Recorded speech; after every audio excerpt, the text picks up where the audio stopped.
Hello everyone, I'm Nola and today is Saturday, April 4th, 2026. If you've been here before, thank you for coming back. If you're new, I hope you'll stay a while. And today I feel led to speak about betrayal in friendships and loyalty. And so I'm going to ask you a question. Have you ever poured yourself into people in the way of your time, your loyalty, your love, only to discover that behind your back, they were doing the very opposite of what friendship does? Have you ever felt or been left out by people you treated like family, or perhaps even family that you've treated very well? And have you ever confronted someone calmly with nothing but truth and watched them turn on you for it? Have you ever heard someone say, "I just didn't want to get involved," as though silence were not its own kind of answer? I know what that feels like, and I want to talk about it today because I have had the opportunity to heal from it. So I'm not going to be speaking from a place of bitterness, just observation now. So we often think that we know what betrayal looks like, right? We imagine something dramatic, perhaps a loud argument, a falling out, or someone openly turning against us. Someone doing something so obvious that there's no question about what happened. But betrayal is not always loud. Sometimes betrayal is quiet. And sometimes it looks like someone who never said a cruel word to your face or my face, but never defends you or I either. Sometimes it looks like a person who can smile with you, hug you, sit in your home, listen to your heart, and then go completely silent when your name comes up in a room you are not in. And now I've got an itchy nose, I'm sorry. And that silence tells you something, because the silence in those moments is not neutrality. Silence is a choice. And beloved, I've learned that being unfair, or being neutral in an unfair situation, is often just disguised, or is just disguised complicity.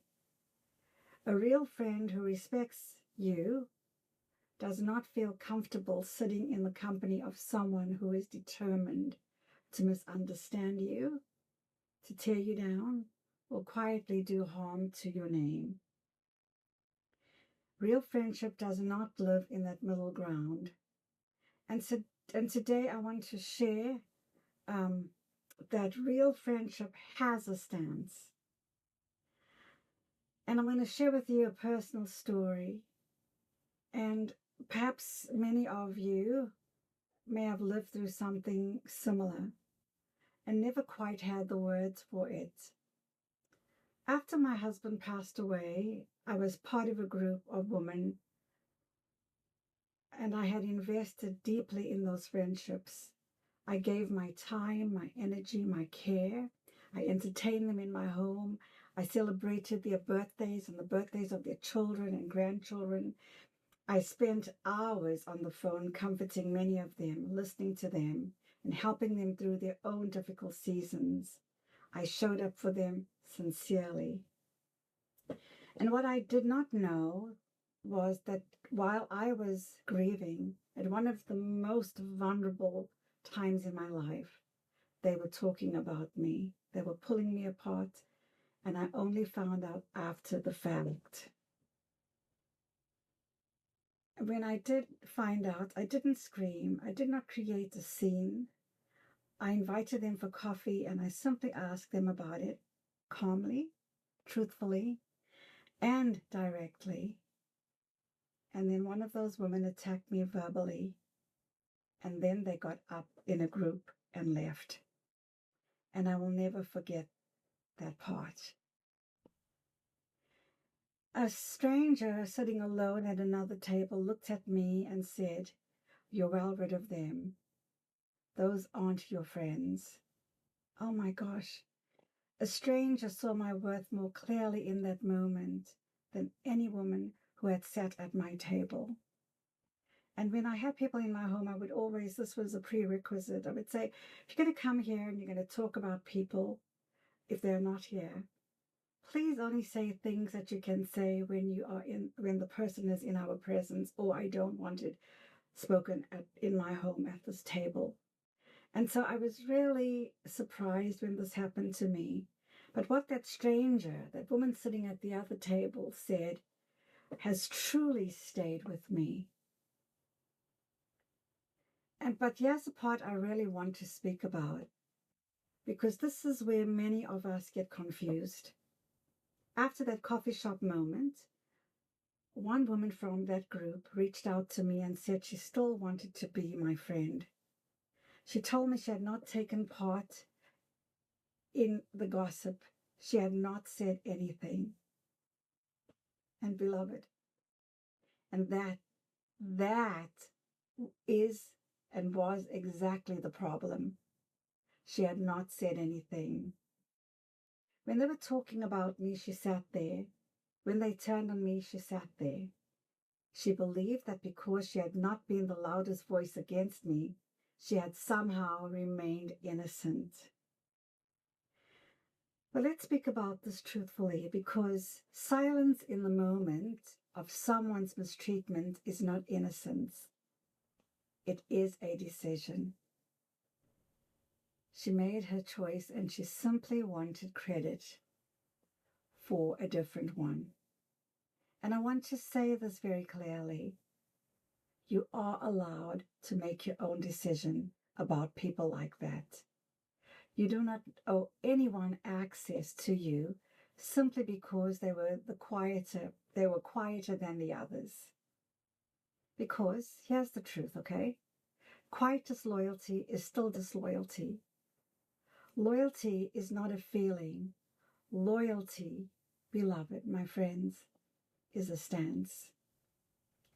It is what someone does when your name comes up and you're not there to defend yourself. It is whether they entertain gossip. It is whether they shut something down. It is whether they protect your dignity in your absence as carefully as they do in your presence. And, there are more subtle forms of betrayal. I think it's also important here to speak about the quieter betrayals, because those are often the ones that confuse us the most. And not every betrayal is explosive. Not every betrayal announces itself. Sometimes it shows up in smaller, subtler ways. In cowardice, inconvenience, yes. In people slowly backing away when standing beside you begins to cost them something. Sometimes it looks like someone who was perfectly happy to receive your care, your support, your listening ear, and your generosity. But when the time comes to show courage, they disappear into silence. Sometimes it's not loud cruelty. Sometimes it's in the absence of character. And that can be painful in a different way, because it forces you to see that familiarity is not the same thing as loyalty. History is not the same thing as loyalty. Shared meals, shared laughter, phone calls, birthdays, and years of knowing someone. None of that automatically adds up to loyalty. Loyalty reveals itself when there is pressure. Loyalty reveals itself when there is risk. Loyalty reveals itself when it would be easier to stay quiet, to blend in, and protect oneself. That is when you learn who people really are. And so I do not want to leave you only with So I do not want to leave you only with what to walk away from. I also want to leave you with what to walk toward. A real friend is someone who protects your name when you're not in the same room. A real friend is someone who feels uncomfortable, genuinely uncomfortable, sitting in the company of someone who wants to diminish you, mock you, or harm you. And most of all, a real friend does not have to perform. They do not have to make a grand speech, but they do have to have integrity. They do have to have clarity. They do have a line they will not cross. They do not feed gossip. They do not sit quietly, soaking it up. They do not carry stories back and forth. My mom always used to say, the one that repeated the story is worse than the one that told it. Okay. They do not quietly enjoy access to you while making space for disrespect around you. Yes. Real friendship is not something you should have to beg for, police, or decode. Real friendship shows up consistently, clearly, in your presence and in your absence. And if someone in your life cannot offer you that, it is all right to wish them well from a distance. That does not make you or I difficult. It does not make you or I dramatic. It does not make you or I harsh. It means you're finally learning to choose what is safe, what is honest, and who is worthy of your trust. And that is a lesson many of us learn the hard way, no matter what age you are. I'm in my 60s and I'm still learning. So in closing, I want to tell you this, beloved. A real friend protects you in your absence. Anything less may be familiarity. It may be history. It may be association, but it is not loyalty. Thank you for listening today. Thank you for being here. And I would love to hear your thoughts in the comments, please. If you would consider liking, subscribing, and sharing with anyone you think that may need to hear this message today, I would appreciate this very much. It helps the channel to grow, and it helps people like you and I that are in similar situations or may find ourselves in similar situations. And before I go, I know that this is a holiday weekend. I hope you are having a peaceful holiday weekend. And remember that kindness truly matters. Be kind to yourself, beloved. Be mindful of your thoughts and your emotions and who you let into your life, who you let into your inner circle, because not everyone who calls themselves a friend is a friend. Could even be family that does this. So be kind to yourself and be kind to everyone you meet along the way. Everyone is dealing with something that you and I know nothing about. And in this crazy mixed up world at the moment, I think we need more kindness now than ever before. Until the next time, do take care and bye for now.